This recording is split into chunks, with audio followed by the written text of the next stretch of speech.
Hello दोस्तों, आज नरेंद्र मोदी को कौन नहीं जानता है।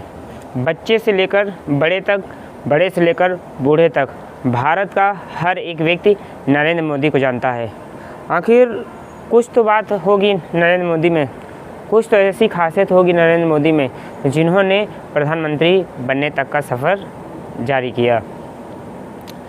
आशा करता हूँ आप सभी बहुत अच्छे होंगे, मैं भी बहुत अच्छा हूँ। मैं आपका दोस्त, आपका बेटा सुशील यादव। आज हम बात करेंगे मोदी जी के प्रधानमंत्री बनने तक के सफ़र के बारे में कि मोदी जी कैसे प्रधानमंत्री बने, कौन कौन से संघर्ष किए, एक ज़मीन से उठकर एक भारत के इतने ऊंचे पद पर बैठ गए। तो आइए हम जानते हैं नरेंद्र मोदी जी की बायोग्राफी, नरेंद्र मोदी जी के जीवन के बारे में, नरेंद्र मोदी के प्रधानमंत्री बनने तक के।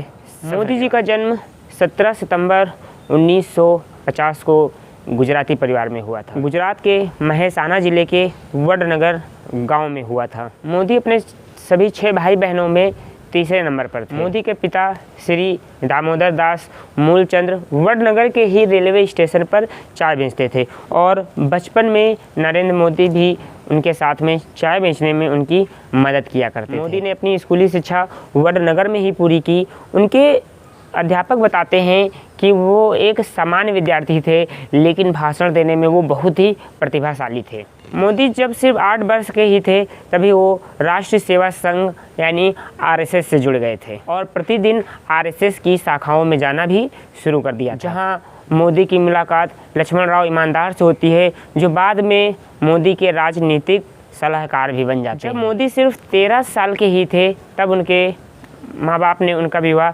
यशोदाबेन से तय कर दिया था और जब वो 18 वर्ष के हुए तो उनका विवाह यशोदाबेन से कर दिया गया। विवाह के कुछ समय बाद मोदी 2 वर्ष के भ्रमण के लिए घर छोड़कर चले गए थे। मोदी का विवाह करने का बिल्कुल भी मन नहीं था, लेकिन अपने माता पिता की इच्छा के कारण उनको विवाह करना पड़ा और मोदी जी का मन अध्यात्म में लगता था। मोदी जी एक परोपकारी व्यक्ति की छवि में धीरे धीरे ढलते जा रहे थे। मोदी वर्षों तक कई हिंदू आश्रमों में गए और वहाँ संतों से जीवन का ज्ञान अर्जित किया। मोदी जीवन का रहस्य जान चुके थे और वो दूसरों के लिए कुछ करना चाहते थे। उनके मन में ये था कि वो दूसरों के लिए कुछ करें, इसलिए वो उस पर लगातार परिश्रम भी करते रहे, बहुत से आश्रमों में जाते रहे, रोज़ कुछ ना कुछ नया सीखते रहे। और जब मोदी जी घर नहीं गए तो यशोदाबेन भी अपने पिता के घर जा चुकी थी। जब 2 वर्ष बाद मोदी जी अपने गांव वडनगर वापस आए तो अपने चाचा की कैंटीन में काम करने के लिए चले गए। अहमदाबाद में मोदी ने फिर से ईमानदार से संपर्क किया और आरएसएस से जुड़ गए। अपने अंकल के यहाँ कुछ दिन काम करने के बाद वो आरएसएस के प्रचारक बन गए और आरएसएस में मन लगाकर वो काम करने लगे। सन 1975 में इंदिरा गांधी जी के द्वारा लगाई गई आपातकालीन स्थिति में मोदी ने कांग्रेस के खिलाफ प्रदर्शन में भी सक्रिय भूमिका निभाई। 1978 में मोदी को आरएसएस का संभाग प्रचारक बनाया गया, जिससे मोदी की जिम्मेदारी और कद दोनों ही बढ़ गए थे। 1987 में मोदी को अहमदाबाद नगर पालिका चुनाव में बीजेपी की तरफ से जिम्मेदारी दी गई और वो चुनाव बीजेपी ने आराम से जीत लिया, जिसके परिणाम स्वरूप बीजेपी ने मोदी को गुजरात का योजना सचिव चुन लिया और जिसके बाद मोदी बीजेपी के लिए पूरे मन से काम करने लगे। मोदी को 1990 में भाजपा के राष्ट्रीय चुनाव कमेटी का भी सदस्य बनाया गया और मोदी ने लाल कृष्ण आडवाणी और मुरली मनोहर जोशी के साथ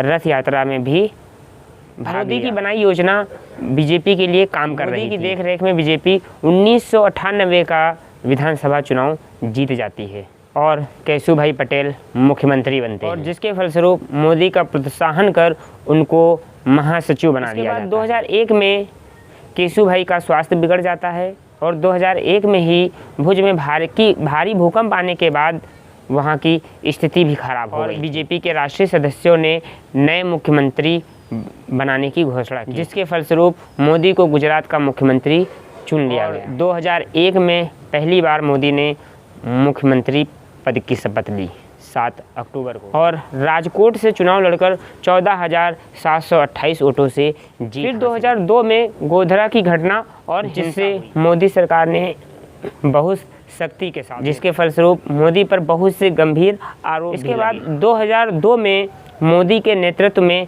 भाजपा ने 207 सीटों पर जीत और मोदी दोबारा मुख्यमंत्री। और इस कार्यकाल में मोदी की रणनीति गुजरात की आर्थिक स्थिति को सुधारने, जिसके फलस्वरूप पूरा गुजरात विकास की राह पर चलने लगा। मोदी ने गुजरात के लिए बहुत सी योजनाएं शुरू की, जिसके फलस्वरूप वो गुजरात के लोगों के प्रिय नेता बन जाते। 2013 में मोदी को भाजपा की ओर से प्रधानमंत्री पद का उम्मीदवार घोषित किया। कई वर्षों से कांग्रेस का राज था और शायद भारत की जनता भी परिवर्तन। मोदी भी पूरे देश में लगातार एक के बाद एक रैलियां कर रहे थे, अपना प्रचार कर रहे थे। भाजपा पूरे दम से 2014 के लिए 2014 लोकसभा चुनाव में मोदी वाराणसी और बड़ोदरा दोनों जगह से ही अपनी सीट, और बीजेपी भी चुनाव में 280 सीटें, और मोदी 26 मई 2014 को प्रधानमंत्री पद की शपथ लेते।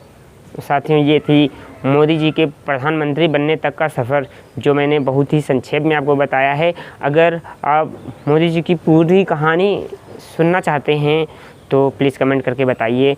मैं उनके जन्म से लेकर आज 2022 तक का उनका जो सफ़र रहा उसके बारे में मैं आपको बताऊंगा। और दोस्तों, मैं सभी लीडर्स की, सभी सेलिब्रिटीज़ की बायोग्राफी लेकर आता हूं और मैं सिर्फ उनके पॉजिटिव पॉइंट की ही बात करता हूँ, इसलिए ध्यान दीजिएगा और गालियाँ भी मत दीजिएगा कि मैं सिर्फ तारीफ़ ही करता हूँ। हर एक पर्सन में नेगेटिव पॉइंट्स भी होते हैं, मैं उनकी चर्चा बिल्कुल नहीं करता हूँ, मैं सिर्फ पॉजिटिव पॉइंट्स की ही चर्चा करता हूँ। अगर आप भी किसी लीडर, किसी सेलिब्रिटी, किसी साइंटिस्ट, किसी की भी जो आपका प्रिय हो उसकी बायोग्राफी सुनना चाहते हैं मेरे द्वारा, तो प्लीज़ कमेंट करके बताइए। मैं पूरा प्रयास करूँगा उसकी जानकारी डिटेल में देने की।